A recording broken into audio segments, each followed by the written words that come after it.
Hey guys, welcome back to Timeless Share. My name is Ben. You can find me at BoyScoutBen on social media, and today we're going to be going over part of Romans chapter 9. Now, as I say always, go ahead and read this entire chapter for yourself. You'll get so much more out of it than if you just listen to these few verses that I'm going to be going over today.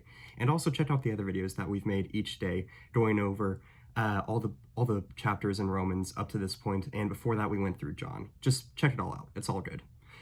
But today in this video, we're going to be going over specifically Romans chapter 9, verses 30 through 33. So with that being said, I'll go ahead and read that for us now. What shall we say then? That Gentiles who did not pursue righteousness have attained it, that is, a righteousness that is by faith. But that Israel, who pursued a law that would lead to righteousness, did not succeed in reaching that law. Why? Because they did not pursue it by faith, but as if it were based on works. They have stumbled over the stumbling stone.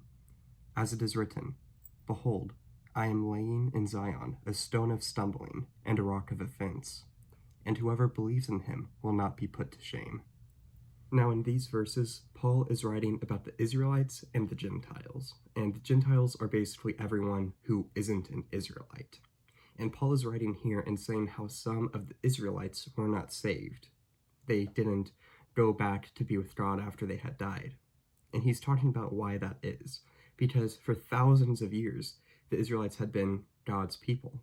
God had led them out of Egypt, out of slavery. He had fought for them. He had guided them. And yet some of the Israelites were not saved. And he's talking about why that is, especially since God gave the Israelites a set of laws that should bring them to righteousness. But we see here that they're not saved, or some of them weren't saved, because they pursued these laws as if they were good works. Some people only wanted to do them to show how godly they were, and not because they had actual faith in God, not because they had put their trust in God, not because they made God the Lord of their life. I think sometimes we hear people say that they're Christian, but then they have no testimony. Their evidence for that they are a Christian is that they grew up in the church, or that they go to church on Sundays, or that they do some of the things that Jesus says. But that's all that they have. What's clear here is that we have to put our faith in Christ. We have to make him the Lord of our life. We should do all the things that he said. Going to church is a good thing. Obeying Jesus is a good thing.